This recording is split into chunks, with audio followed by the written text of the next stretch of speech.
July 1 August 16 வரை மதுரை மகன்யாசில் நீங்கள் வாங்கும் ஆடைகளுக்கு 5% முதல் 55% வரை தள்ளுபடி. இப்போதே முந்துங்கள். எனக்கு காலையிலேயே இந்த காஸ்டியூம் போட்டு விட்டுருவாங்க. காஸ்டியூம் வாஷ் பண்றது கிடையாது, எதுவும் கிடையாது. கிட்டத்தட்ட 6 மாசமா அப்படியே இருக்காது. பிளட் கிட்டலாம் அப்படியே இருப்பாங்க. ரோஜா, சுவலட்சுமி, கேஆர் விஜயம்மா இவங்களெல்லாம் சில வீட்டில் போய் உட்கார வச்சுருவாங்க. டீ எல்லாம் காப்பி கொடுப்பாங்க. என்னை எந்த வீட்லையும் ஏற்ற மாட்டாங்க.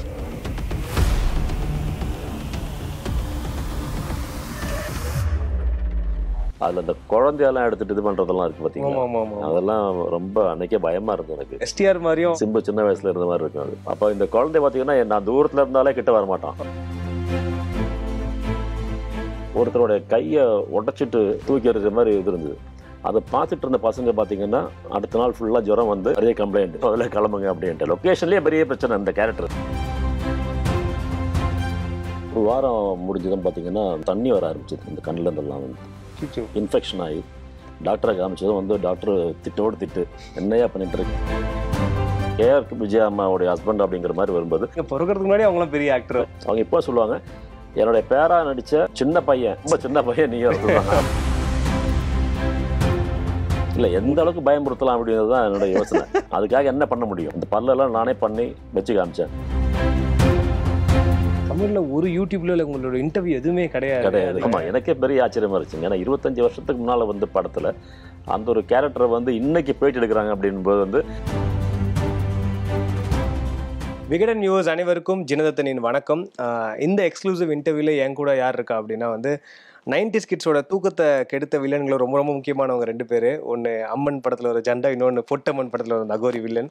ஸோ நம்ம எல்லாருக்குமே தெரியும் இல்லையா, டிவியில் போடும்போதும் சரி அவ்வளோ பயமாக இருக்கும் அவரை பார்த்தாலே, அந்த உருவத்தை பார்த்தாலே. ஸோ இந்த நடிகர் எங்கே இருக்காரு, என்ன பண்ணுறாருன்னு நிறைய பேரோட கேள்வியாக இருந்தது தமிழ் மக்களுக்கு. ஸோ ஃபைனலாக அவர் கண்டுபிடிச்சாச்சு. அவர் தமிழ்நாட்டில் தான் படங்கள் பண்ணல, பட் மலையாளத்தில் ரொம்ப ரொம்ப ஃபேமஸான ஒரு நடிகர் அவர். ஆக்டர் சுரகிருஷ்ணா அவர்களை வெல்கம் பண்ணுறேன். வணக்கம்.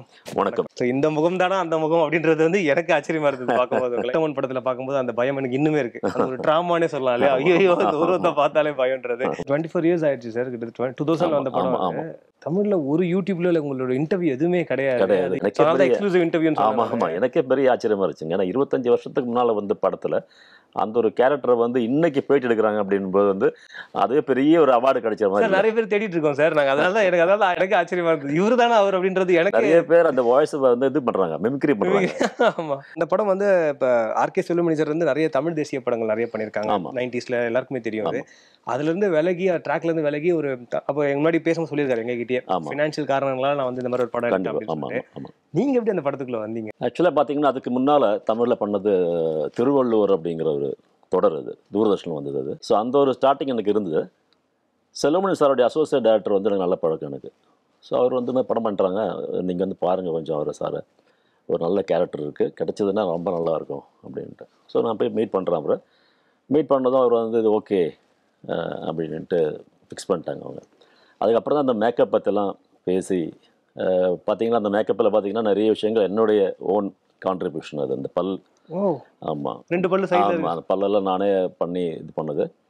இன்னொன்று அந்த கண்ணு கீழே இந்த சுருக்கெல்லாம் பார்த்தீங்கன்னா நானே பண்ணது. அன்றைக்கி ஸ்பிரிட் கம், டிஷ்யூ பேப்பர்லாம் வச்சு ஒட்டிக்கிட்டு கிட்டத்தட்ட ஒரு வாரம் முடிஞ்சதும் பார்த்தீங்கன்னா அந்த ஃபுல்லாக இந்த இடத்துல ஃபுல்லாக ஸ்கின்லாம் கிராக் விட்டுட்டு ஒரு மாதிரி தண்ணி வர ஆரம்பிச்சிது இந்த கண்ணில் இருந்தெல்லாம் இன்ஃபெக்ஷன் ஆகி டாக்டரை காமிச்சதும் டாக்டர் திட்டோடு திட்டு என்னையா பண்ணிட்டு இருக்கேன், நீங்கள் நடிகர்ன்றீங்க, இந்த மாதிரி கண்ணை வச்சு விளையாடுறீங்களான்னு சொல்லிட்டு. பட் வேறு வழி கிடையாது, கண்டினியூட்டி ஆயிடுச்சு அப்படின்ட்டு வேறு ஒன்றும் பண்ண முடியல. அதுக்கப்புறம் டெய்லி நைட்டு மருந்து போட்டுது, காலையில் சேம் மேக்கப் போட்டு இதே மாதிரி கிட்டத்தட்ட 6 மாதம் பண்ண படம் அது.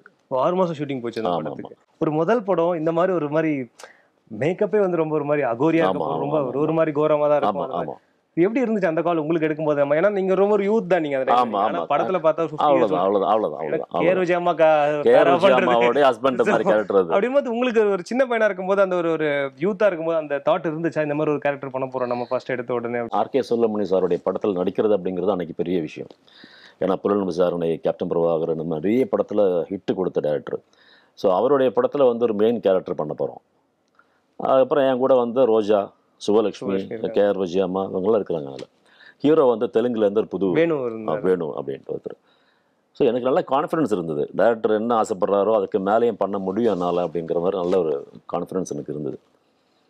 என்ன ஆச்சுன்னா இந்த படம் வெளியே வரதுக்காக காத்துக்கிட்டு இருந்தேன் நான். இந்த படம் டப்பிங் எல்லாம் நானே ஏவிஎம் ஸ்டுடியோ அன்றைக்கி பண்ணிட்டு இருந்தது. டப்பிங் எல்லாம் பண்ணதுக்கப்புறம் பார்த்தீங்கன்னா அந்த படம் ரிலீஸுக்கு ஒரு 2 வாரத்துக்கு முன்னால் எனக்கு கேரளாவிலேருந்து எனக்கு ஒரு படத்தோடைய ஆஃபர் வந்தது. கலாபவன் மணி ஹீரோவை நடித்த படம் ஒன்று, கருமாடி குட்டன் அப்படிங்கிற அந்த படத்துக்கு. தமிழ்ல கூட அழகேசன் வந்திருக்கு சார். அப்படிங்களா? சத்யராஜ் சார் பண்ணாங்க. அதில் நான் வில்லன் பண்ணேன் அதில். ஸோ அந்த படம் அங்கே சூப்பர் டூப்பர் ஹிட்டாங்க. ஸோ அடிக்கடி நிறைய படம் வந்துட்டு இருக்காங்க அங்கே. மம்முட்டி சார் படம், மோகன்லால் சார் படம், நிறைய படம் வந்துட்டு இருந்தது. இந்த படம் இறங்கினதும் எனக்கு என்னாச்சுன்னா என்னுடைய கேரக்டர் எனக்கு வந்து மார்க்கெட்டிங் பண்ணுறதுக்கு நான் இங்கே வர முடியல என்னால். ஸோ நான் இந்த ஊரில் இல்லை ஆக்சுவலாக டைமில் நான் ரிலீஸ்க்கு அதுக்கப்புறம் இங்கே வரவே முடியல என்னால். கிட்டத்தட்ட ஒரு 4 மாதமாக நான் இந்த ஊருக்காக வரல நான். ஓ. ஆனால் அடிக்கடி நான் டேரக்டர் பேசுவேன் நான். அப்போ வந்து படம் நல்லா போயிட்டு இருக்கு, எல்லாரும் ஒன்று தான் கேட்குறாங்க, இது யார் எங்கேருந்து பிடிச்சிங்க கேட்குறாங்க எல்லாருமே அப்படின்ட்டு இருந்து பேசிகிட்டு இருந்தாங்க. பட் எனக்கு வந்து அந்த டைமில் இப்போ இந்த மாதிரி வாட்ஸ்அப்பு, இந்த மாதிரி ஃபேஸ்புக், இன்ஸ்டாகிராம்லாம் இல்லைங்களா அன்றைக்கி. ஸோ அதை ஒரு கரெக்டாக ஒரு மார்க்கெட்டிங் பண்ணி அந்த கேரக்டரை என்னால் வந்து யூஸ்ஃபுல் பண்ண முடியல அந்த டைம். ப்ராஸ்தட்டிக்லாம் கமல் சார் அப்போ வந்து அவைஷன் இந்தியன் சும்மா பண்ணாங்க. அப்போ பெருசாக மற்ற ஆக்டர்ஸ்லாம் பண்ணல, பெருசாக எக்ஸ்ப்ளோர் பண்ணல.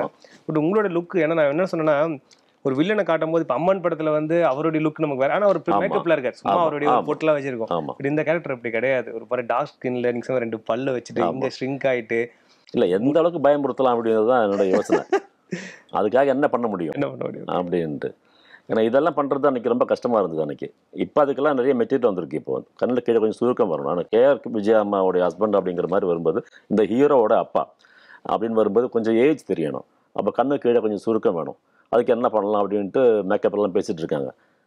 ஸோ நான் சொன்னேன், எனக்கு இந்த மாதிரி ஐடியா இருக்குங்க, பண்ணி பார்க்கலாமா, நான் பண்ணி காட்டுறேன் வாங்க அப்படின்னு சொல்லிட்டு பண்ணுறாங்க. எப்படி தெரியும் உங்களுக்கு மேக்கப்லாம்? அந்த லைக் அது நீங்கள் படித்து தெரிஞ்சிட்டீங்களா இல்லை எப்படி? ஏன்னா நிறைய படித்து தெரிஞ்சதும் நம்மளோட இன்வால்மெண்ட் தான் அது. நமக்கு வந்து ஒரு விஷயத்தில் நம்ம வந்து பண்ண போகிறோம், இதில் இறங்கியாச்சு, இதில் மேக்ஸிமம் என்ன நல்லா பண்ண முடியும் அப்படின்ட்டு நிறைய சர்ச் பண்ணி நிறைய பேர்கிட்ட பேசி கேட்டுலாம் பண்ணி படித்து பண்ணது அதெல்லாம் செல்ஃப்ல இருந்தா. ஆமாம் ஆமாம். இந்த பல்லெல்லாம் நானே பண்ணி வச்சு காமிச்சேன்.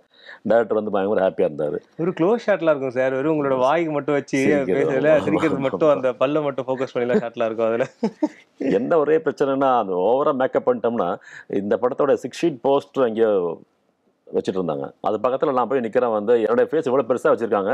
பட் ரோட்டில் போகிறோம் யாருமே வந்து அந்த ஃபோட்டோவும் என்னையும் பார்க்கவே மாட்டுறாங்க. யாரு இப்போ யாரோ அவன் யாரோ நிலமே தெரியல. அதுதான். பட் நீங்கள் கேஆர் அம்மாவோட பேர் அப்படின்றது எப்படி இருந்துச்சு? கதை சொல்லும் போது அவங்க தான் நடிக்கிறாங்க அப்படின்னு. நான் சின்ன வயசில் பார்த்தீங்கன்னா, அன்றைக்கி பார்த்தீங்கன்னா கேஆர் விஜயாம்மா, சரோஜாம்மா இந்த மாதிரி நிறைய பேர் நடிச்சிருக்காங்க இல்லைங்களா. அப்போ அந்த டைமில் நம்மளாம் டிவியில் பார்த்து வளர்ந்தவங்க. அவங்கள பிளாக் அண்ட் ஒயிட் டிவியில் பார்த்து வளர்ந்தவங்க. நீங்கள் பிறக்கிறதுக்கு முன்னாடி அவங்களாம் பெரிய ஆக்டர். பெரிய இதில் அவங்களுடைய பேரா பண்ண போகிறோம் அப்படிங்கிறது வந்து எனக்கு வந்து பெரிய இது. என்னை விட என்னோட வீட்டில் பார்த்தீங்கன்னா எல்லாருக்கும் பயங்கரமான இது. ஏன்னா கேரோஜி அம்மா ஃபேன் என்னுடைய வீட்டில் எல்லாருமே. ஸோ அவங்களாம் ரொம்ப த்ரில் ஆகி அந்த சான்ஸை விடாது எப்படியும் பண்ணியாகணும்னுட்டு தான் இது பண்ணிட்டு இருந்தாங்க. நாங்கள் அதுக்கப்புறம் பார்த்தீங்கன்னா திருப்பி மலையாளத்தில் போய் நிறைய படத்தில் நடிச்சிருக்காங்க. அவங்க கூட அவங்க இப்போ சொல்லுவாங்க, என்னுடைய பேரா நடித்த சின்ன பையன் ஏஜில் பார்த்தீங்கன்னா ரொம்ப சின்ன பையன் நீ ஒருத்தர் தான் அப்படின்னுவாங்க. 30 இயர்ஸ் கிட்டத்தட்ட இருக்கும் டைமில். ஸோ அது பெரிய பாக்கியம். அவங்க கூடலாம் வந்து நடிக்கிறது அப்படிங்கிறது வந்து பெரிய விஷயம். காம்பினேஷனும் உண்டு உங்களுக்கு 2 பேருக்குமே. எப்படி 2 சீனில் ஃப்ளாஷ்பேக் வந்து ஃப்ளாஷ்பேக் 2 சீனில் வரும். அதில் மட்டும் தான் அந்த கெட்டப் வருது. மற்றதெல்லாம் மந்திரவாதி கெட்டப்பு தான். இதில் என்ன பிரச்சனை பார்த்தீங்கன்னா, ஷூட் நடந்தது ராஜமன்றி, ஆந்திராவில். ஸோ மற்றவங்க ஒரு ஸ்ட்ரீட்டில் ஷூட் நடந்துகிட்ருக்கு. எனக்கு காலையிலேயே வந்து இந்த காஸ்டியூம் போட்டு விட்ருவாங்க. இந்த காஸ்டியூம் வந்து வாஷ் பண்ணுறதும் கிடையாது, எதுவும் கிடையாது. கிட்டத்தட்ட 6 மாதமா அப்படியே இருக்காது. நான் ஒரிஜினல் தான். அது ஃபுல்லாக நாத்தம், ஒன்றும் பண்ண முடியாது, வாஷ் பண்ண மாட்டாங்க. அப்படியே இருக்கும், பிளட்டு கிட்டலாம் மட்டும் அப்படியே இருப்பாங்க. ஸோ என்ன பண்ணுறதுன்னா, இந்த ஒரு ஸ்ட்ரீட்டில் போனோம். அந்த ஸ்ட்ரீட்டில் பார்த்தீங்கன்னா நிறைய வீட்டிலலாம் டாய்லெட்லாம் கிடையாது. அந்த மாதிரி ஒரு ஸ்ட்ரீட் அது. ஆனால் உட்காரத்துக்கு இடம்லாம் இருக்குது. இந்த ரோஜா, சுவலட்சுமி, கேஆர் விஜயாம்மா இவங்களெல்லாம் வந்து சில வீட்டில் வந்து போய் உட்கார வச்சுருவாங்க. வாங்கம்மா இங்கே உட்காருங்கம்மா அப்படின்ட்டு எல்லோரும் உட்கார வைப்பாங்க. டீ எல்லாம் காப்பி கொடுப்பாங்க. என்னை வந்து எந்த வீட்லையும் ஏற்ற மாட்டாங்க.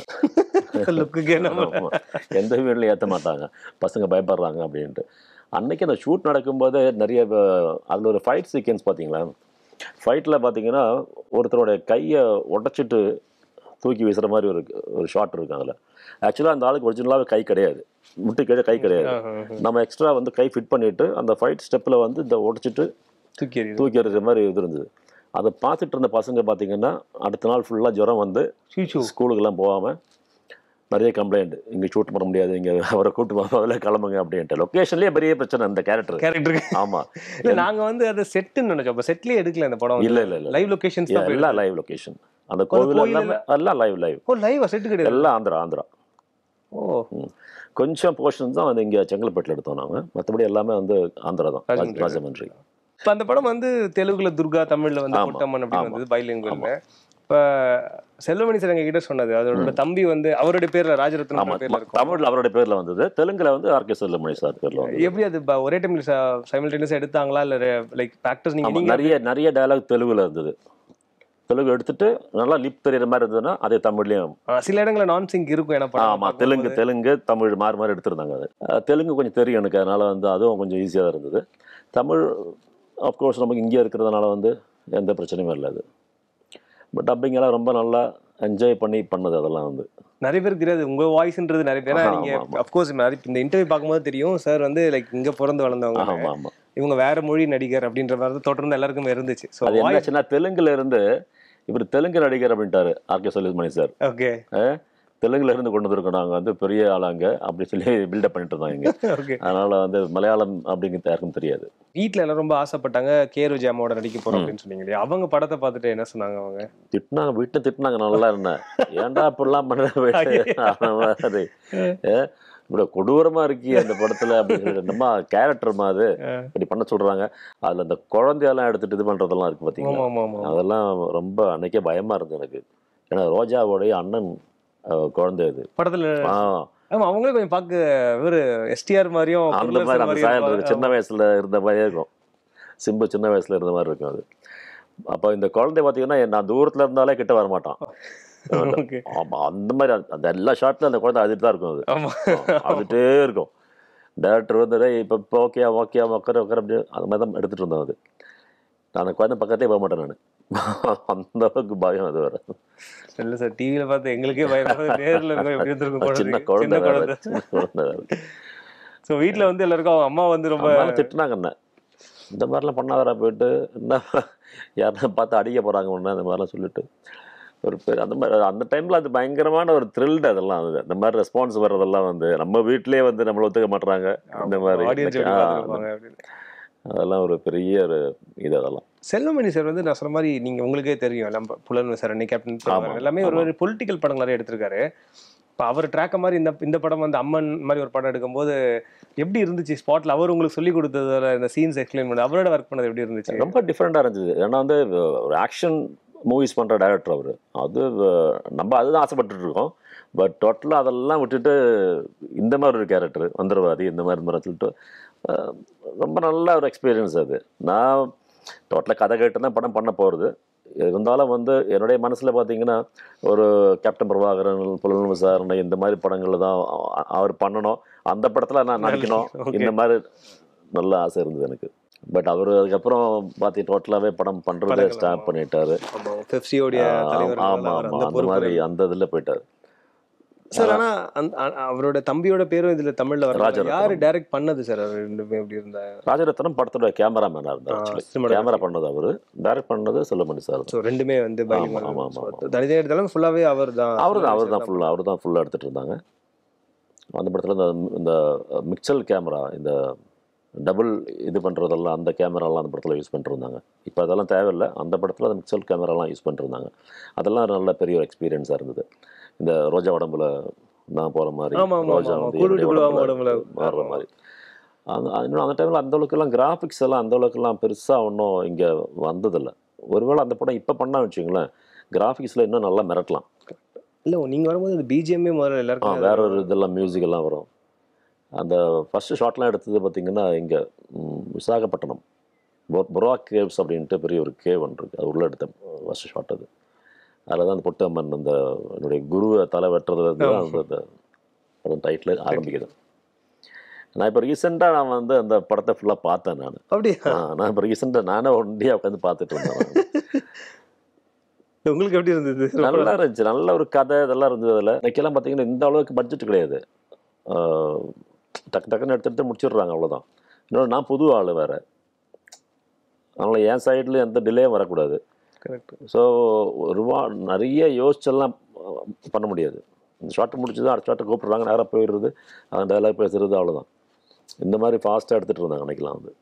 இப்போ நீங்கள் பட்ஜெட் சொல்லும்போது இப்போ மேக்கப்லாம் கூட வந்து செல்ஃப் மேக்கப் பண்ணிட்டேன்னு சொன்னீங்களா? ஸோ அது ஒரு ரீசனாக இருந்துச்சா, இல்லை நீங்கள் உங்களோட இன்ட்ரெஸ்ட்னால நீங்கள் அந்த மேக்கப் நீங்கள்? இல்லை, அன்றைக்கி பண்ண மேக்கப்பில் டைரக்டருக்கு வந்து ஆக்சுவலி வந்து அவர் அந்தளவுக்கு சாட்டிஸ்ஃபை கிடையாது. இல்லை, நான் நினச்சது மாதிரி கிடையாது, இன்னும் கொஞ்சம் இதுவாக இருக்கணும், ஹெவியாக அவர் எக்ஸ்பெக்ட் பண்ணியிருக்கிறாரு. அப்போ தான் நான் கொஞ்சம் இன்வால்வ் பண்ணிவிட்டு, சார் இந்த மாதிரி நமக்கு ஒரு பல்லு வச்சுக்கலாமா அப்படின்ட்டு அப்போ டென்டிஸ்ட்டை போய் அளவெடுத்து அந்த பல்லு இது பண்ணி, அப்போவும் வரல அப்படின்னு பார்த்தா, ஓகே கண்ணு கீழே கொஞ்சம் சுருக்கம் வரணும்டா அப்படின்னாரு.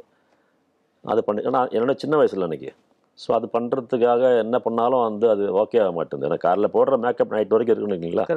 ஸோ அவங்க பண்ணுற மேக்கப்லாம் வந்து டக்குன்னு போயிடும். நான் கொஞ்சம் வேர்த்துட்டேன்னு வச்சுக்கலாம், போயிடும் அது. அப்போ தான் இந்த ஐடியா வந்து என் மனசில் வருது, இந்த மாதிரி பண்ண எப்படி அந்த மாதிரி அந்த ஐடியா வந்து யாரும் இந்த மாதிரி இதுக்கு ஒன்றும் பண்ணதே கிடையாது, இதுக்கு அப்புறம் பண்ணியிருக்க மாட்டாங்க. ஏன்னா ரொம்ப ரிஸ்க்கு, அது ரொம்ப ரிஸ்க். இந்த ஸ்பிரிட் கேம் வந்து கண்ணில் போச்சுன்னா என்ன பார்த்துங்க, அது ரொம்ப இதுவாக இருக்கும். இப்போ அதோட தேவை கிடையாது, இப்போலாம் ஈஸியாக வேறு நிறைய மெத்தட்ஸ் இருக்குது, ஆப்ஷன்ஸ் வந்து நிறைய விஷயங்கள் இருக்குது. இப்போ நீங்கள் ஒரு 3-4 months கழிச்சு தான் நான் வந்த அந்த படம், அதுக்குள்ளே படமே எடுத்துட்டாங்க அப்படின்னு. ஆமாம். ஸோ அந்த படம் நல்லா போச்சு, இது எப்படி இருந்துச்சு? அது ஒரு ஹிட் வைஸ் அந்த படம் நல்லா போச்சு? இல்லை, பெரிய ஹிட்டு சொல்ல முடியாது. இன்னொன்று பார்த்தீங்கன்னா, நான் நினைக்கிறது என்னென்னா வந்து அந்த டைமில் இவங்கெல்லாம் வந்து நிறைய ஃபினான்ஷியல் இதில் இருந்தாங்க. இந்த மாதிரிலாம் ஒரு வைட் ரிலீஸ்லாம் கிடையாது அன்றைக்கி. ஸோ யாருக்கோ அந்த படத்தை டிஸ்ட்ரிபியூஷன் விற்றுட்டாங்கன்னு கேள்விப்பட்டேன் நான்.